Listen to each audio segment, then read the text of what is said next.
while recording. Let's check in for people who watch this later.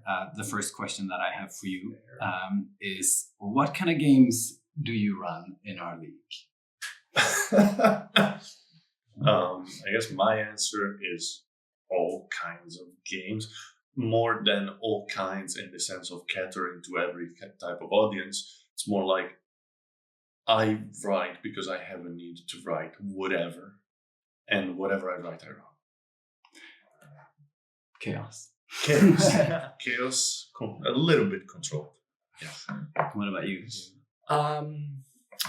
Recently, I've gotten into some, trying to spice up my games, some Lovecraftian horror, and that's been my latest interest. Oh, yes. But in general, I would say that I like to run games that I would also enjoy playing, which are games that are quite combat light often, but come from just a certain premise or puzzle or theme that I think this would be fun to unpack and let the players just see how their character relates to whatever the story of the adventure is. I guess that's also very vague, but that's how I put it. Yeah, I realize I can be a little more specific. If there is one thing that I try to always put in my games is drama. It doesn't have to be, like unjustified drama and things like that, but there has to be a lot of, like, the NPCs have to have strong motivations, and the player characters have to be able to relate and to, there have to be moral questions when things go on. This is hard to do in one-shots, but it challenges at it. Yeah, that's actually one of the questions that I had for both of you. Immediately we can get into that. In one-shots versus campaign style of play, or two-shot, I don't know. What's your preference? Oh, you want? I can go first. Go ahead. Well, I've actually, I've mostly run one-shots as a DM. I started a campaign with some friends this summer, and I'm still figuring out how to do that and what I enjoy. I think, in general, I think that there are some issues with one-shots that you don't have in campaigns about kind of running this longer story arc. But I think there are ways that, and I'm still learning and figuring out, that you can try to incorporate some of the things that we normally miss in one-shots still into one-shots. And kind of that is my goal when I run one-shots in the league, is I try to not to go ahead, right? But I try to think of the things that people enjoy about campaigns, and like, how do we fit that into a 4-hour single session? Yeah. Which is also kind of like the question that was asked when the league was created. So that's pretty cool. Yeah. How can we have the campaign feeling, but at the same time, hey, you can just show up and play one shot. Yeah. Nice. Yeah. I mean, partially doing that by letting people bring their characters along and building up character stories, not just the backstory, but the story as we go on. Yeah. One shot or a campaign? I've only run one campaign. It actually ended like it was a full arc. So I consider that an achievement. I've run a lot of one shots. Lately, I feel the need to run a campaign again, because yes, there are a bunch of limitations in one shots, especially if you want meaningful character development.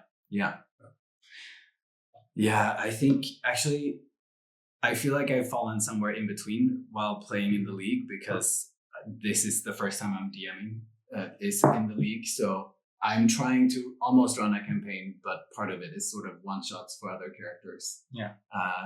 Which is a fun mix, but I still haven't figured out. It's a cop-out question for you guys, since I don't know my own answer quite yet.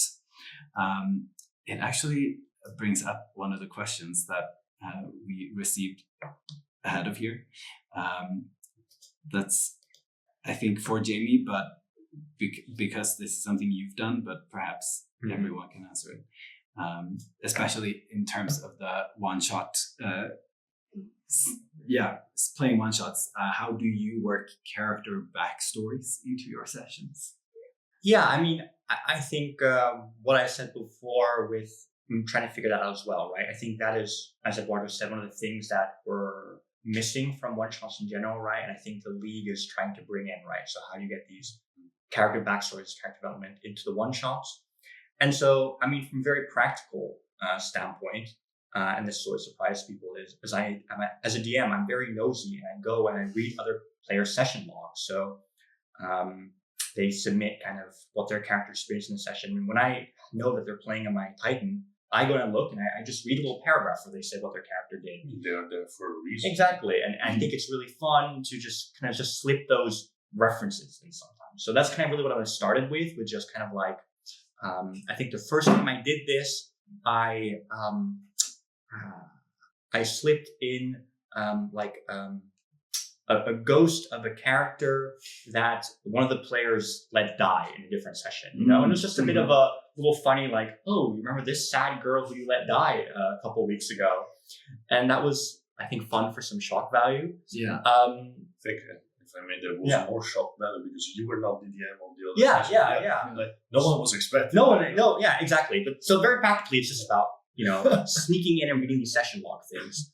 And I think from a plot perspective, I would say it's, it helps me when people have a bit of a backstory in their character sheets, right? Because it also gives you something to work off of. Yeah. And then it's kind of just relating what's in their backstory to what's going on in this session, right? And you kind of find these linking points where you think this event or this, you know, villain or this hero or this NPC would resonate with what this character is going through.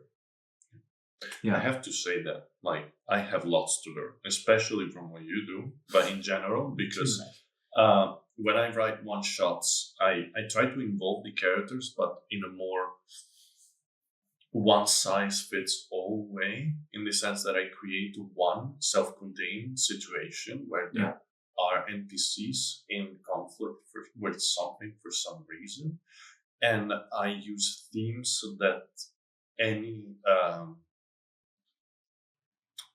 any player could relate to in some way, and then I kind of leave it up to them to show me how they relate to them, and so what choices their characters make. Yeah. So yes, one size fits all like that. Gives you something to build off of as well. We have people joining, so hello. Ask questions in the chat. We're talking about so far one shots and how to work player character backgrounds into play. One thing that this just brings up that I was thinking about the other last night in play is that now that we have the league set up, you get characters who have played together or met in another world coming together and like bringing backstory to a new session where you're just like telling stories. I was in a game yesterday where my character learned about something that happened on my Titan that I run. I'm just like, oh, that's really cool and fascinating. What cool person did that? I think that two characters even got married or something. Yes. I was not really a part of that. I think I did have I gave them like a magical ring or something, unrelated to their relationship or something. And I found out, I think, that they got married the next session. So that was very cool. It's true. Yes. It was also like relatively early in the history of the league. And I read this and I went, whoa, this escalated. You can see the photos from this session. That was on the Titan of Light. And I did not feel prepared as a fairly new DM for I'm now going to marry two characters and somehow but it was a great session. My own highlight from that is that there was a cutest baby contest, which just feels wrong. Sure. No one won. I want to know in the name of what divinity or what deity they were married or something. There was one, and I can't remember it now. I guess if anyone who is currently watching knows, I want to know. Look, people are dying. Tevin is here. He can probably look up the notes from the session. Nice. Tell us in the chat. There was a full-on veil being worn, and so cute. outfits. Yeah, I think I was wearing a white shirt, but I knew I would get warm because of adrenaline, so I didn't want to be in a full suit. Fair enough. It's also always sunny on the Titan of Light. So right? Yeah, always light, always sunny. I'm from Sweden. I don't want winter ever, so that's why it exists. But speaking of these like unhinged things, what's the most sort of like unhinged event that you have DM'd at your table? Very hard question. Oh yes, no, I have 100%. Okay, I have to say, like, it was a session where I decided to go completely unhinged, and I was so delighted in seeing how my players just went completely along with it. And at some point, they were ahead of me, and I was trying to catch up. This was this session, which was at some point I decided to run a session on the Titan of Frog. Oh, Shout out to Alessandro who let me do this, and essentially. I basically made an entire meme session based on Metal Gear Rising Revengeance, in which the characters from Metal Gear Rising Revengeance were the antagonists with different names that were like blatantly ripoffs, and these guys competed with the players in a car and motorcycle chasing Crazy Frog. Oh, while Axel F was playing. This takes me back to middle school. So that was okay. That we peaked at the time. Yes. Yeah. On the Titan of Frog. Oh my god. Yes. I really have nothing even close to that story in regards to Unhinged. I feel like most of my sessions have been quite unhinged, I guess. I guess unhinged in a different way. Like, so as I said with the backstories, usually I just kind of like do a little bit here, do a little there. One session I remember together with Sohail is that we planned in a double session on the Titan of Glory that he was going to run. And then halfway through, we secretly swapped DMs. So then I decided to I started DMing halfway through it. Everyone was surprised. And then I would say this was like my most sadistic session where I really went into this backstory thing because obviously they also didn't know they were going to play on my Titan. Like, I found all this information about their backstory and their character sheets. And then I just made like, the premise was that they had to go rescue a friend stuck in the dream world. And there was this demon who was just torturing them, right? And it was just all psychological torture where I would like take something from their backstory and was like, how do I emotionally mess with this character?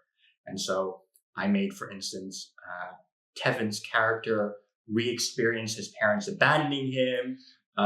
Just like this type of stuff, and I was just cackling like a maniac the entire time. Emotional damage. I thought it was very fun. I mean, I think, and they really also played along. I think that's really nice about playing in the league. At least all my experiences so far, I feel like the players always meet you where you are. Like, I never have that I'm trying to run a serious session and they're just, fuffing about, or I'm trying to do something a little bit silly and they're like, shut up, we're trying to do some combat over here. Yeah. So I think it's been really great. And I can really see from your story, Edoardo, that like you went crazy and they really came with you and they pushed you even further. Yeah, I had to kind of like unlock something in myself to go that crazy.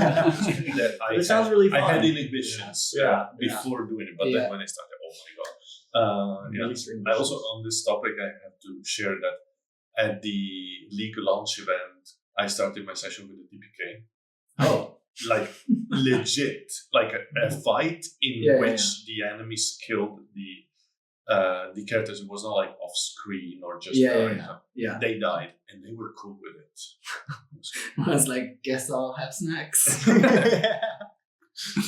I have never managed to kill a single character. I am too nice.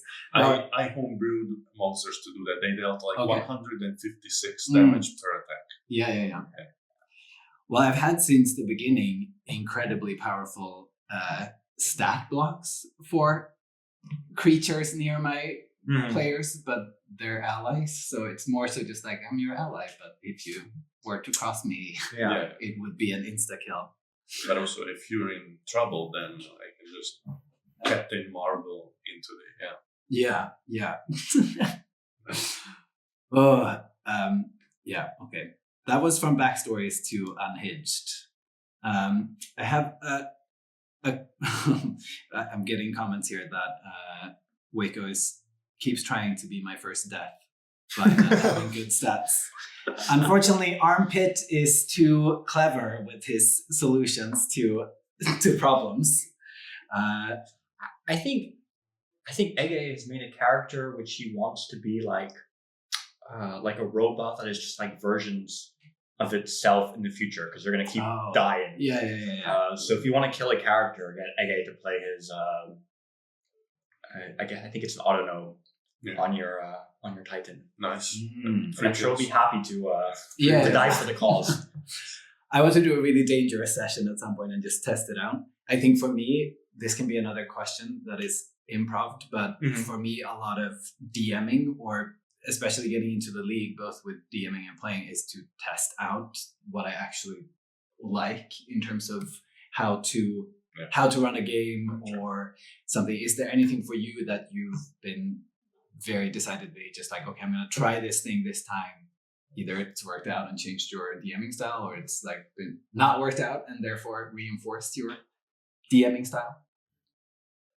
I think for me, I haven't tried anything like very dramatic or anything like that. I think what I have tried out is different degrees of preparation and also different degrees of having stuff in front of me when I run the session itself. So I think not for my latest session, but session 4, I said, I want to put my laptop away. I just want like some handwritten notes that I have. And I'm going to try run it like this to also have a bit of more of that eye contact with your players as well. That when you have your laptop screen in front of you, sometimes I get too into that.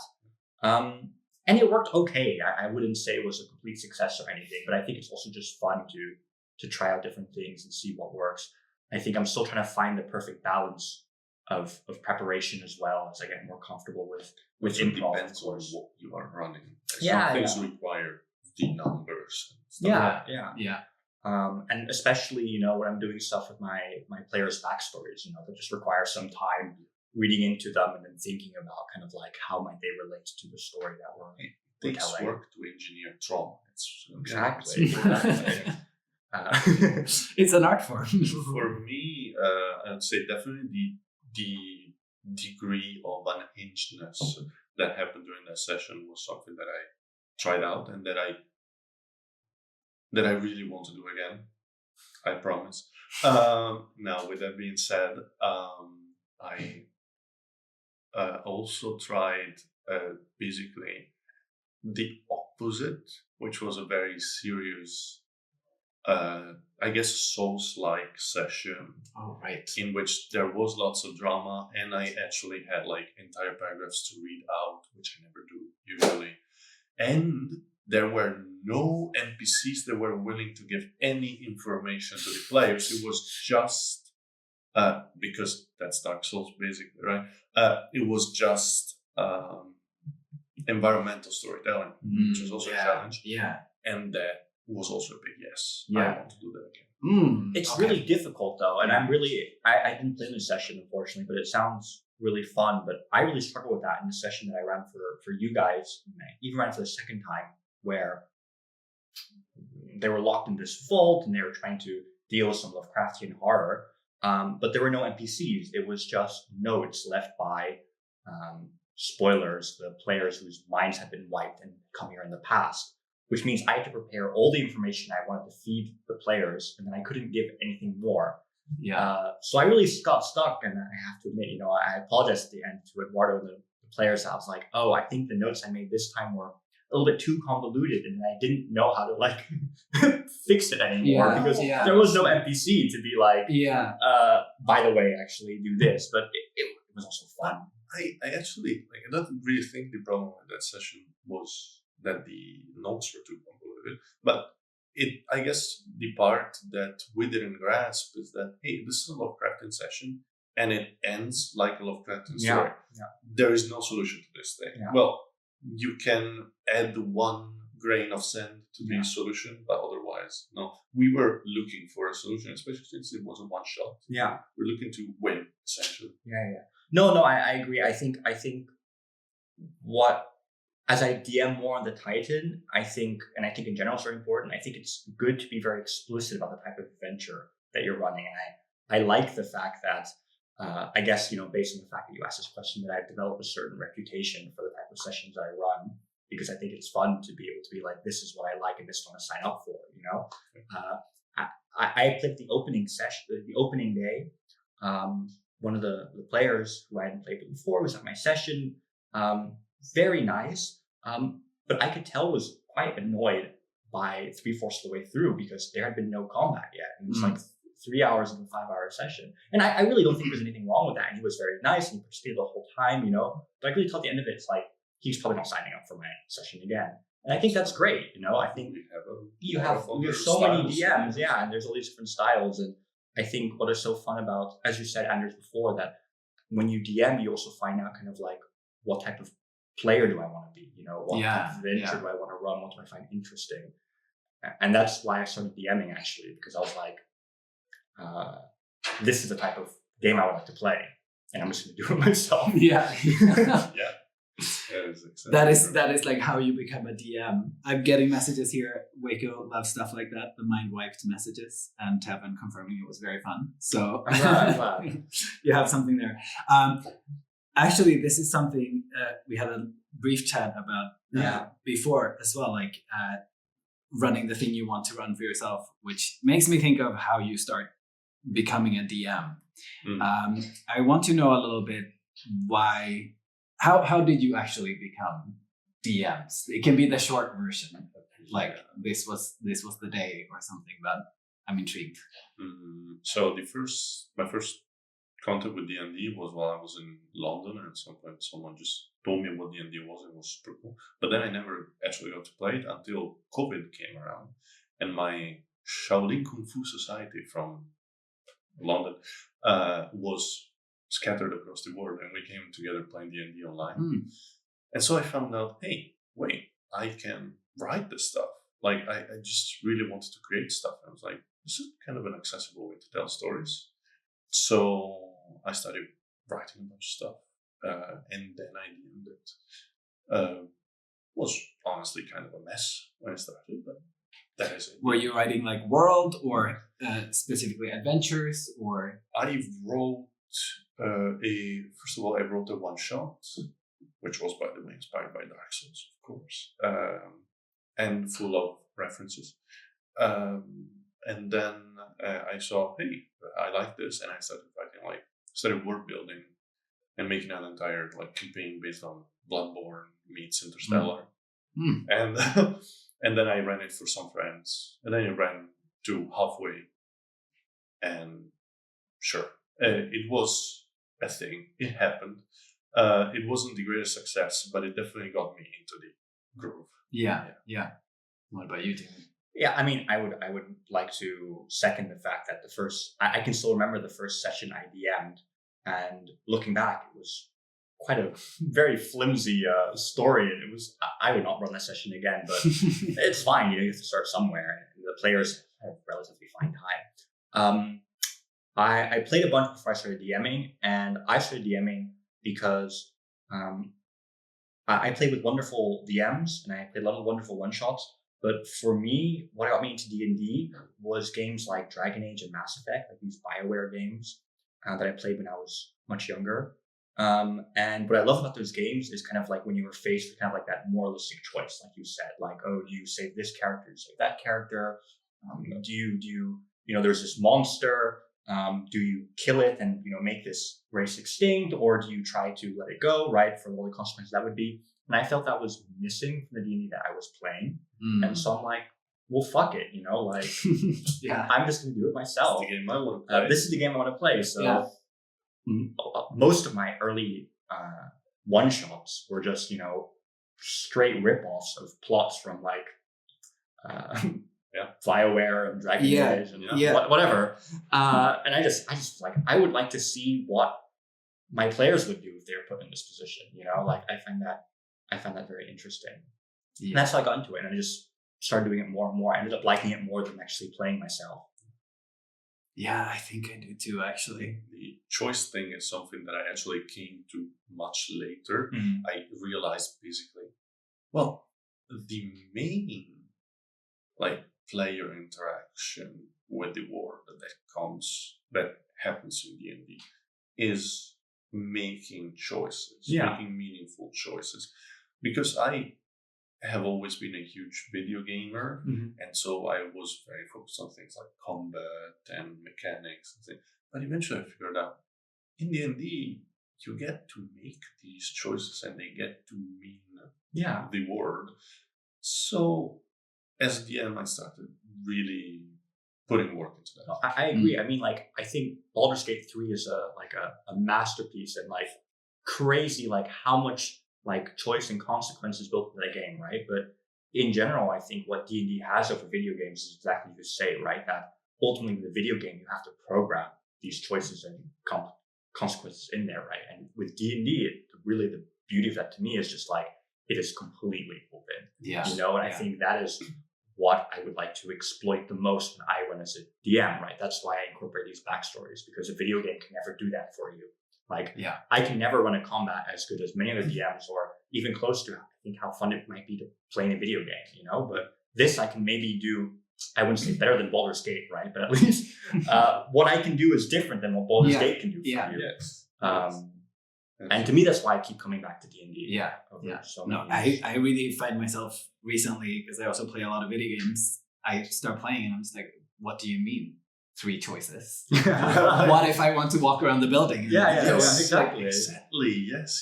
There's, oh my God, I don't remember what game this was. If it comes to my mind, I'll say it. But it was, yes, it was actually, Well, the point is that this game sometimes gave you some very important choices, and it made a point of making it so that both had very bad consequences in some department.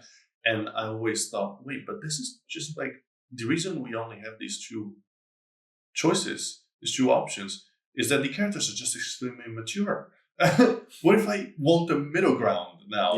You cannot. No, exactly.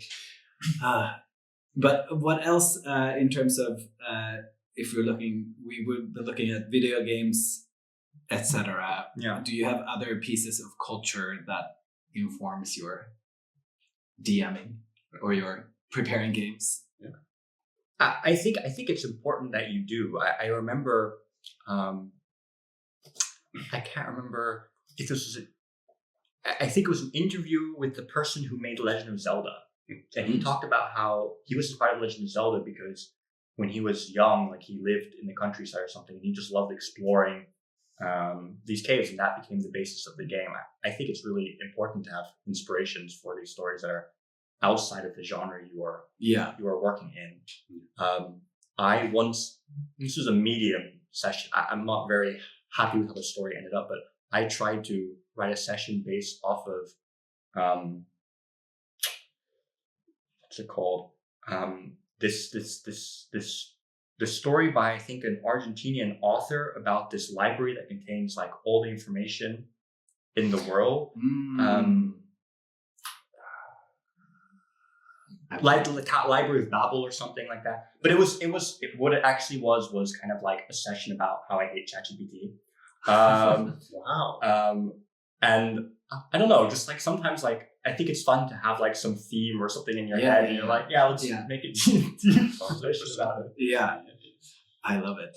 Oh yeah, for me, books, movies, life experiences, everything comes together at any given time. And sometimes I'm writing and I think that I'm drawing from one source, and then I'm going and then I figure out, actually that book that I finished 2 months ago is still in my head. I haven't made anything out of it, so it's coming sideways into this session that I'm writing, and it's like that. Sometimes I'm watching a movie and I'm this is so cool. I pause the movie and I start writing an adventure. And I really think I think most DMs give you advice of steal, but I really want to emphasize just how much you should really be stealing, in the sense that I have taken the entire quest of Mass Effect and just made it into a D&D session. And first of all, not everyone plays Mass Effect, unfortunately, so they don't know it. But I think what is so fun about D&D is that you can take maybe like a cliche story or a story that's done before, and just because now that you as a player have agency in it, it already makes it more interesting. You know, yes. I think sometimes people want to overcomplicate their D&D stories. You know, I'm like, but this is, for me, that's not the genre for it. Like, you know, you can write a Game of Thrones book or a detective novel where there's, you know, like 5 different storylines all intersecting and stuff. But I think for D&D, very simple stories, but because you as a player have agency in the story, it makes it all more complicated and more interesting. Yes, and I actually think that because there is more agency, some people really like, including me, being in situations that they have already watched happen, essentially, but being able to change them. Actually, I recently ran this session, which was essentially a total ripoff of the plot of Prince of Persia: The Sands of Time, just because I wanted to give someone the dagger of time and see what they would do. Once again, agency, right? Tevin was in it, and it worked 100%. Of course, everyone realized 1/4 of the way that it was just Prince of Persia: The Sands of Time, but we had a crap ton of fun. Exactly, but it's as you say, right? I think a very interesting question that is part of D&D is like, if I was in the Prince of Persia, like, what would I do differently, or what would my character do differently? And I think for me, that is where you open up all the possibilities for role playing. You know, I mean, that is ultimately what role playing is, I guess. Yeah, I have a question. What happened to the dagger? Okay. The people I was checking the screen to see if it was one of the players from the session, because it would have been appropriate too. Like there. So what happened essentially is that this dagger was given to it requires a little bit of context. They activated a device that sent an entire area, that changed the flow of time in an entire area, so that this area went forward in time much faster than the rest. And they were like saved by the device because they had activated it by being teleported just outside at the end of this time warp, so that they could go back in. And they were given the dagger by an NPC, by a quest-giving NPC who was immortal and had bailed out because she knew what was going to happen. And so she waited for them and gave them the dagger. Eventually, they did the whole thing. They reverted time, like Prince of Persia, and they met this person in the starting time, so to say, who had an original version of the dagger in that time, and gave her the second dagger, which was unexpected and very cool. Player agency once again. But there has definitely been talk of, one reason why they gave her the dagger is that it was established that there was that they would be hunted down by a sort of invisible creature if they tried to steal it. Once again, rip off from the other Prince of Persia game, and they didn't want to have much to do with that, I guess. But there was talk of, can we overcome this? Can we get the dagger eventually? And it is still in my head. Yes. All right. Multiple people are typing, so I will let you know. Also, Tevin wanted both daggers and break everything. Of course. We wanted to loop and create more daggers. Oh my god! The behind the scenes. You're getting an insight this into is the creativity of D&D, right? That in Prince of Persia you couldn't get away with this, right? But in D&D, the story needs to end. Yeah.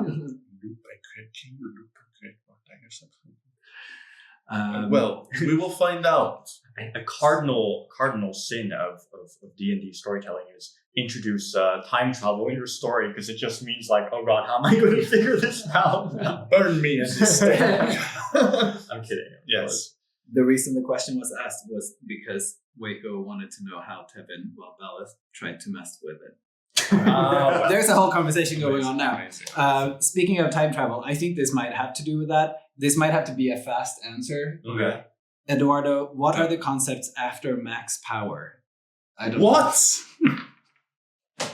I don't know what this means. I am going to surprise everyone. There is no time travel involved. Because usually there's always time travel involved. But the concept behind max, like why does he exist, basically?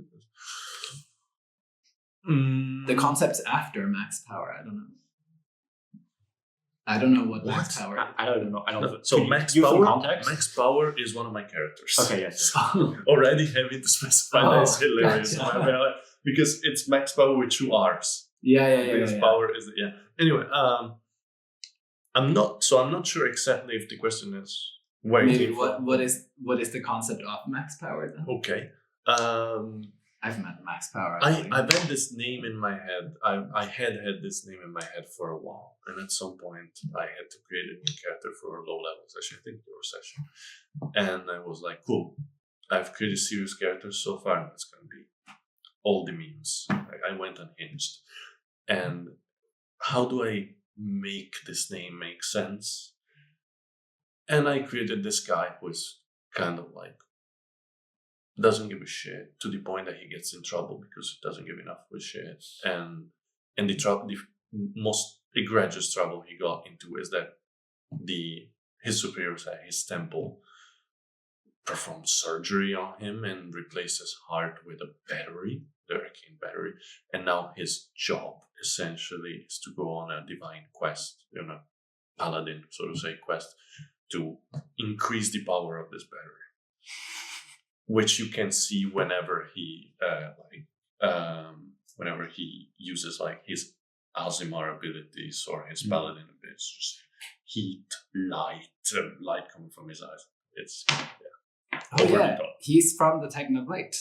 yes, What's what we talked about? Yes. If that's still canon, I don't know. It is. Yes. It's very okay. Things have been going on there recently that might cause problems for his superiors.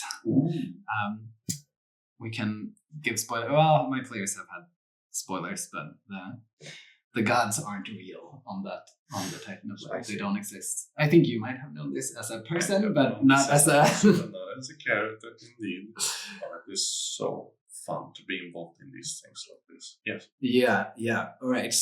Oh, I really want you to play Max Power with 2 R's a lot. Nice. I think the arcs that you and some other DMs on their Titans that do on their Titans, I think that's super cool. I think it's so fun that we have these little campaign arcs, and I really enjoyed that one session I played on the Titan of Light, and I haven't had a chance to come back, and I keep seeing those little snippets of Discord messages. Yeah. I'm like, what the fuck happened this time? Yes, indeed. Or just the fact that the Discord named the Titan of Light changed to Titan of Light or not. I'm like, oh, something juicy went down. And that was last a time. huge Yeah. power marketing. Yeah. I really felt like it was missing out. Gotta use my branding Yes. knowledge for this. But I have realized I have not played at either of your tables.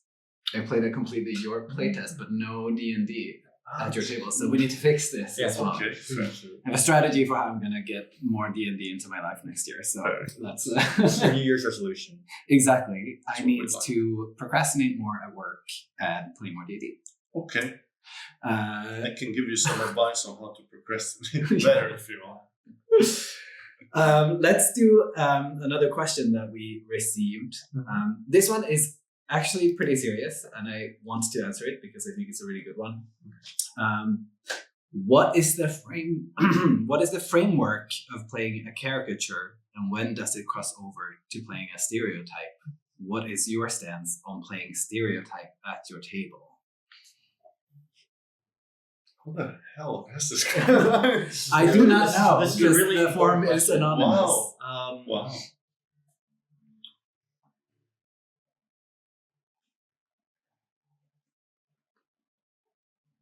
Look, I think it's important. This is a very common answer. I'm such a good politician. I think it's really important that at the start of every session, we do take some time. And I think that most people do to kind of check in with each other and make sure that we are comfortable and that we know kind of like the procedures in case like during the session, whether it's because someone is playing a character of a character or because, you know, the subject matter of the session goes into something dark, that people feel comfortable raising objections to anything, right? Yeah. Whether that is a caricature or, you know, something else you need a trigger warning for, like, I don't know, torture or whatever in your session. Yeah. So I think in general, I think that's the most important thing, right? Is that what one DM or one player might find okay on their table is not something that a different DM or a different player might find on their table, right? And I think that you need to be prepared that if you encounter a situation like that, whether you know, in general, your character idea is accepted or not, that you were willing to be like, yeah, I can also see how maybe this is a bit too, maybe not even too offensive, but just a bit too silly, you know, for the vibe. And maybe I'll tone it down or bring in another character in, right? I think that is the most important thing, right? And I think, you know, and then that's the second most important thing. And I think the most important thing is, of course, you know, the foundations of also the league rules about being respectful and not being racist, sexist, homophobic, or anything like that, right? That I think I think also, you know, like,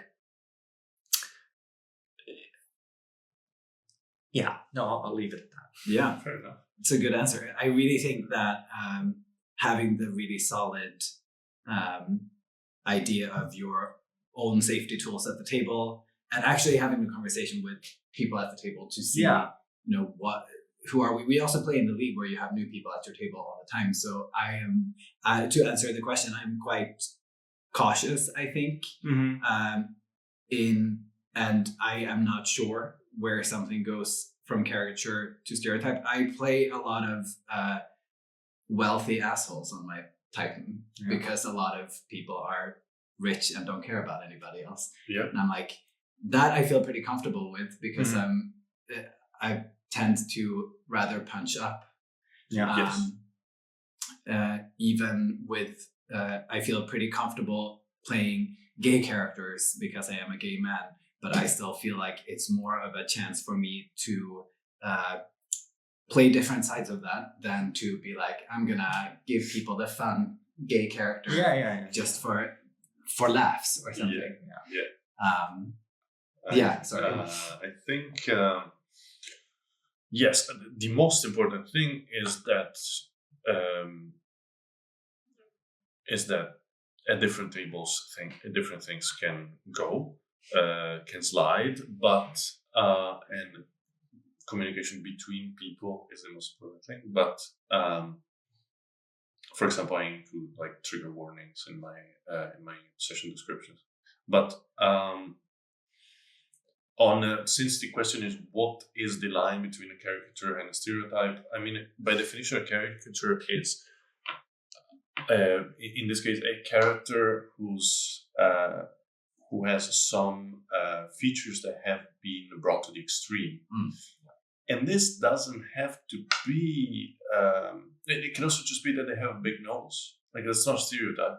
Maybe they have such a huge nose that it changes their voice, or that they have to lean forward. It's not a stereotype. However, like, it goes into stereotype territory if you say, for example, this character has this in the story, this feature, so they also have this other one, because it always happens. For example, being wealthy and an asshole. I completely agree with your statistics. Like, it's just it is just an example. Or I don't know. I'm Italian, so I can say this. This guy is a chef, so now he has an extremely heavy Italian accent. I will not be offended. It's fine. I am offended by the Swedish chefs accent in the Muppets. I will not be offended. It's fine. But this is, once again, to bring an example. Also, it doesn't really add to the story. Right. You know? Right. If it plays into the story in a meaningful way, then there was another reason to include it, so that's fine. Yeah.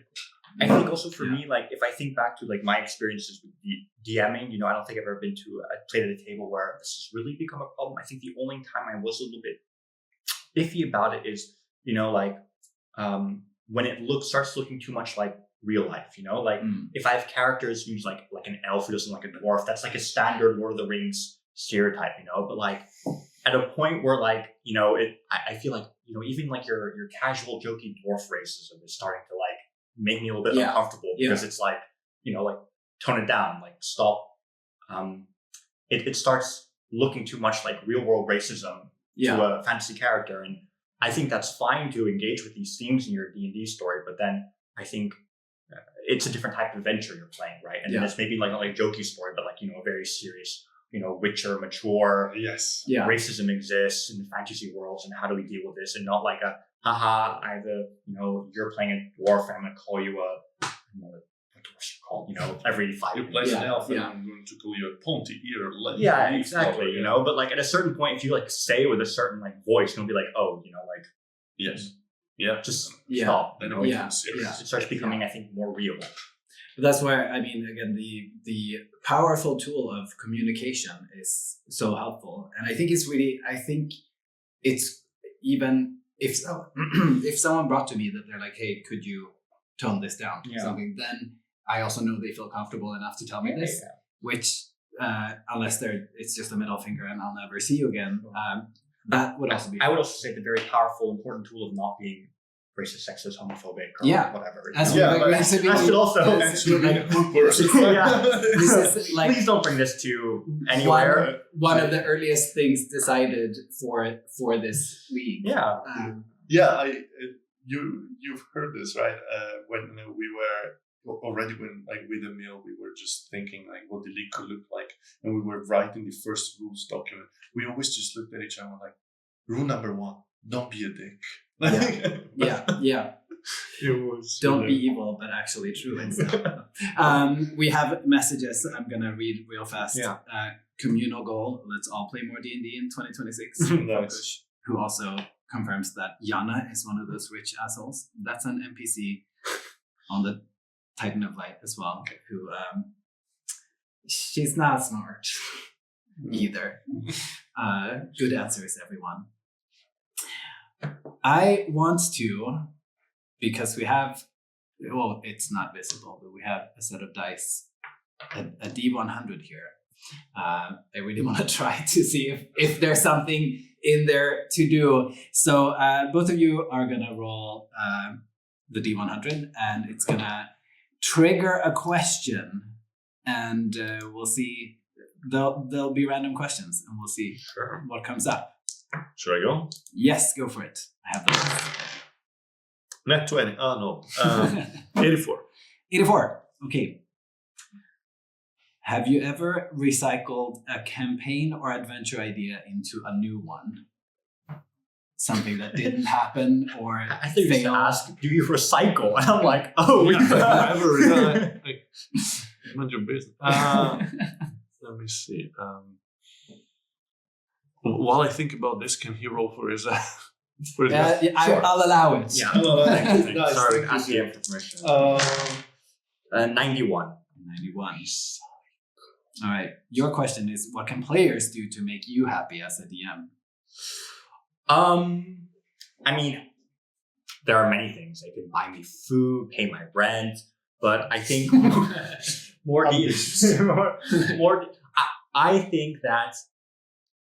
I think I will give a more general answer and a more specific answer. So I think in general, like I really love DMing at the league because I think, as I said before, everyone is such a buy-in to participate in whatever the energy the rest of the group is bringing. So I think for me, that's the most important thing from a player, right? Is that to kind of like feel the vibe of both the DM and the story, but also the vibe of the group, and just kind of match that to a certain extent. And of course, you can pull it a little bit more unhinged or less unhinged, and do what your character would do, what you find fun, right? But just that this is kind of a collective story that we're telling together, and that you feel as part of that. Yeah. I think for me that's already great. And then I guess the more specific thing I would say is if you like me incorporating your backstories, it is to fill in your session logger. And also so kind of what I've realized while kind of incorporating people's backstories into my stories, and this has also influenced how I actually create my characters, is that just having a backstory, I think sometimes it's difficult for me to do anything with that, right? Like you tell like a history of why your character became an adventurer. I think for me, if I would need like 2 sentences for any character, and I think I could really do a lot with that. And that's just kind of like what you think your character thinks their goal is, and what do you think the character's actual goal should be.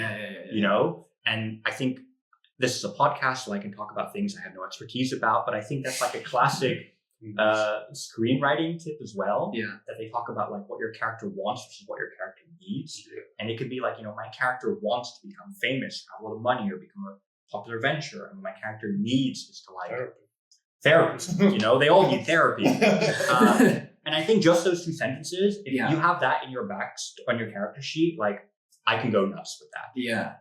Because all you have to do is just show a situation that resonates with kind of like you either you give what they want, or you don't give what they want, or you show them a situation that makes them reflect on what they want, right? Yeah. And then it also gives you the opportunity to role play in that, right? Because I also think it's really hard to role play because, I mean, maybe you guys are better than I am, but like I cannot create a fully fledged, you know, 3-dimensional character with like thoughts and hopes and dreams, all these things, right? Like it's really difficult, right? But what I can do is, okay, my character wants this and they're not given the opportunity to get it. And like, oh, okay, how does my character feel about that, right? And that kind of makes the role play easier for me. And I think I want to make it easier for you. So long story short, if you want to make my life easier as a DM and you want to have a greater time on my sessions, 2 sentences to your character sheet, what your character thinks they want, and what you think your character should how you think your character should actually develop, like what you think, and that can change. Nice. Tevin says, "I hope my backstories weren't too long, Jamie." No, I love reading them, you know, and I think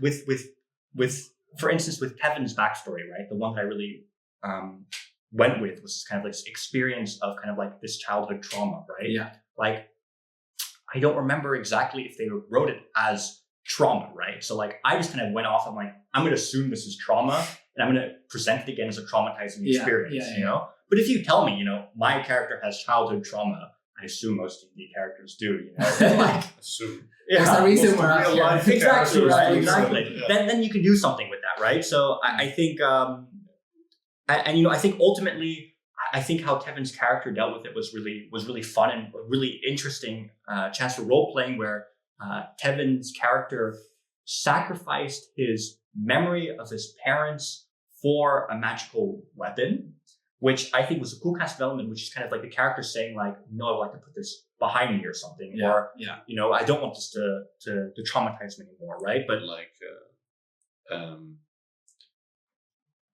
it kind of sounds like Virgil, I'll be honest. Like Tevin, you know what I'm talking about. Like I am going to put my family behind me for more power.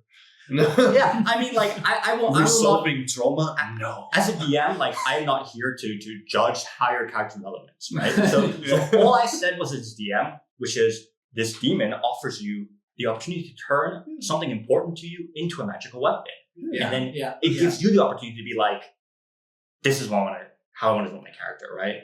And I gave you a sick weapon, Tevin, so I don't want to hear any complaints about that. Virgil's the coolest character in all of gaming. Like, I have arguments for that, but another time. I love this. Here's from Waco as well. I don't know if this character was Belith, but Belith's backstory is great. I like to play pretty superficially, so I just decided to piggyback on his backstory and get invested in that instead, which is very true because Belith's backstory has also like really shaped how things happen on my type. Look, sorry, I also want to specify that like, I'm not going to tell Waco you have to play a character with a super deep backstory, right? I think ultimately it's how you want to play, right? Yeah. What I was just trying to say is like, in the context of asking me to do something with their backstory, what I need from a backstory is just this. Yeah. And sometimes it's also just about like, your DM just does something, and you're like, oh, I can pick up on that, you know, like I want to riff off of this and just go for it. You know, I love that. Like, I think in the context of a campaign in the league, like I don't get to see all aspects of your character's development, right? Because you play a session on my Titan, you go to a different Titan, maybe you come back, maybe you don't, right? So all I want to do is just give you little nuggets that you can pull on if you want, and wherever you want to go with that, it's up to you. Yeah. And I think that's what makes it so fun. But I think this is really we should have like a player facing version of this too, because I do think sometimes it's hard when you make your own character too to really get into how they actually are. When you think too much. Like I have definitely thought a lot about backstory with some characters, and I've thought almost not at all with some. And I have just started playing a new character where I actually sort of followed the advice. I think it's the 2024 Player's Handbook, where it's a little bit about like ideals and bonds a little bit differently. And it feels immediately a little bit easier, where it's more so just like, I might be prone to ultraviolence or something like cop out. But then you know a little bit like, okay, well, this character might have a short temper. Yeah, I can work with that more than knowing that when I was 5, I witnessed someone stealing or whatever. A little bit. Well, it depends, right? Because like, that's only like, if I read that, I say like, okay, maybe you have some idea, some ideas about morality, right? And I can give you that. I can play with that. But it also depends on kind of like, if you put it in, I imagine that it's something that your character thinks about and finds important, right? But if they don't, that's also okay. Sorry, I want to get to your question. I really. In the meantime, I figured it out. Yes, there is an adventure that I have run 3 or 4 times that I wrote. It's called Tomb of Gilgamesh, and I did so because it won a contest.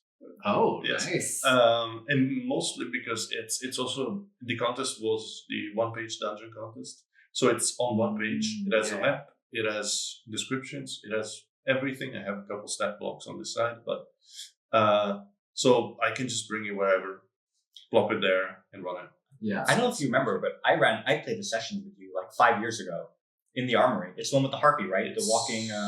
Way possible, yes. Yeah. The harpy. Weren't there harpies or something? It's like a walking thing. Like you climb it.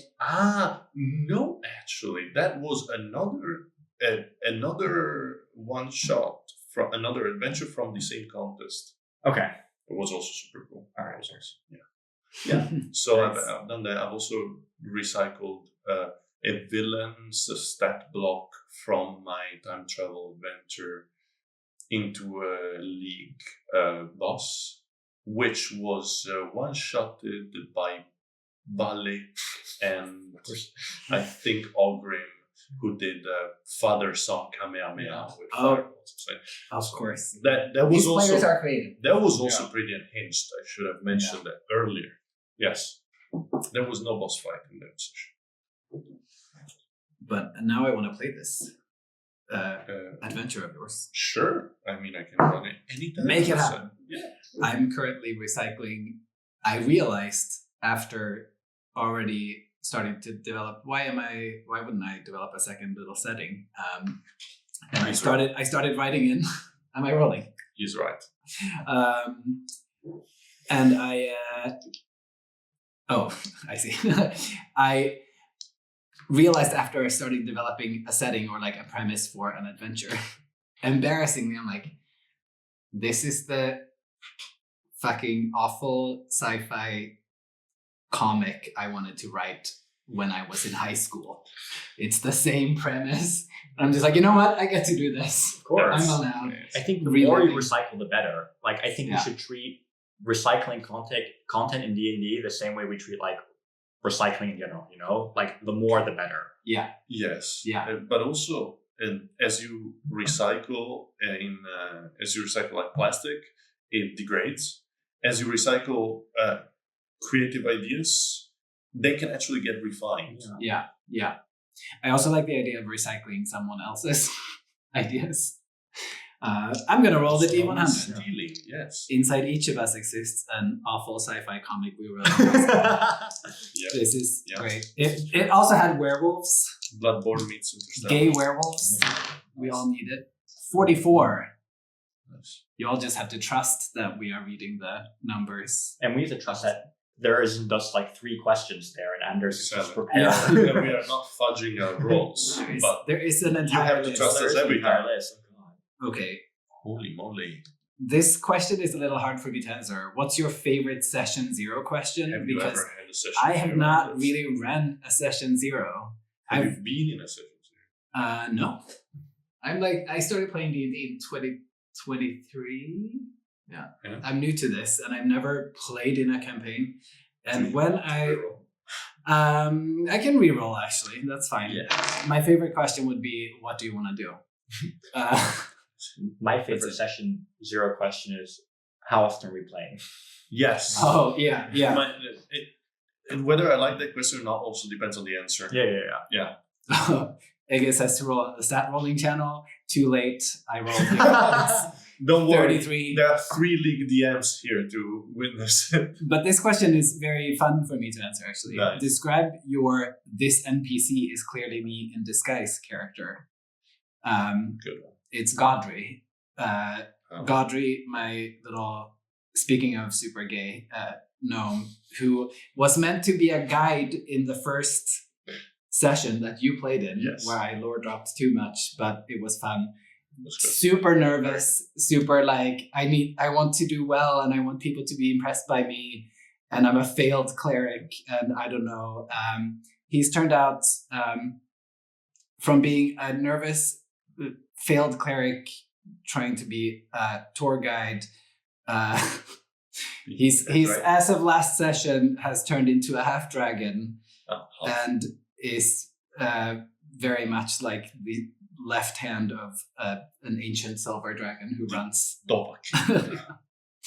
We love Godry. He's a legend. I ride or die for Godry. So nice. He also he's a like draconic sorcerer at this point. He wears a red harness, and that's cute. That's clearly I don't wear a red harness, but I was basically like, let me make an NPC that will be easy to play. Let me make a nervous character. That's me. Very nice. We all play D&D to live out our dreams. I want to be nervous in fantasy. All right. I don't want to answer the final question, so I'm going to pull one more. We're sort of at our time, but I'll do a super quick one. Okay. Okay. This is a question from the form from before. Which random tables do you keep at hand during a session? Tables. Do you use random tables? Can be the first question. What's the vibe? Actually, no. Yeah, as I said, like I live and die by Dark Souls, and mostly die, and that means that I am very much for the design of everything is handpicked, everything is there for a reason. Yeah. So for now, I haven't really been acquainted very much with random tables. Cool. Me either, to be honest.